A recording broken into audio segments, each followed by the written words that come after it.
आपल्याकडे आलेले आपले आई बाबा किंवा सासू सासरे ज्या दिवशी त्यांच्या गावी परततात, तो दिवस आपल्यासाठी कसा असतो सांगा बरं. घर रिकामी रिकामी वाटतं. अचानक सगळं शांत झालेलं असतं.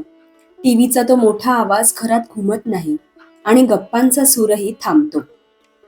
मोठी लोक बोलतात तसं घर अगदी खायला उठतं. हो ना? हा सुद्धा एक प्रकारचा बदल असतो. भलेही तो छोटा असला तरी त्याचा प्रभाव काही लोकांसाठी एक दिवस तर काहींसाठी बरेच दिवस राहतो. कशातही मन लागत नाही.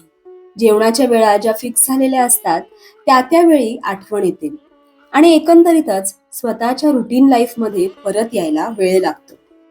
माझंही थोड्याफार फरकाने असंच व्हायचं. मी अनेक व्हिडिओमध्ये बोललेली आहे की कसं मला रुटीन मध्ये यायला वेळ लागतो ते. पण मी स्वतःला आता इतकं ट्रेन केलंय की आता कुठलाही बदल लवकरात लवकर कसा स्वीकारावा हे मला अगदी छान जमायला लागलंय. आणि खरं सांगायचं तर हे काही एका दिवसात झालेलं नाही. हळूहळू छोट्या छोट्या गोष्टींमधून मी स्वतःला समजवायला सुरुवात केली. आता कधी असं झालं ना की घर पुन्हा शांत झालं की मी त्या शांततेपासून पळत नाही. उलट तिला थोडं स्वीकारते. त्या शांततेत स्वतःसोबत बसायला शिकले आहे.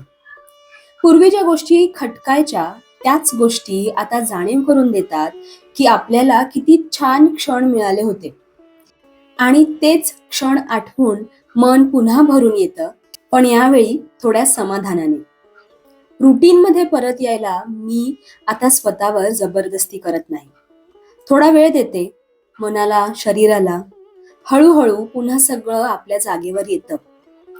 कदाचित बदल थांबणार नाहीत. लोक येणार, जाणार. घर कधी भरलेलं तर कधी रिकामं वाटणार.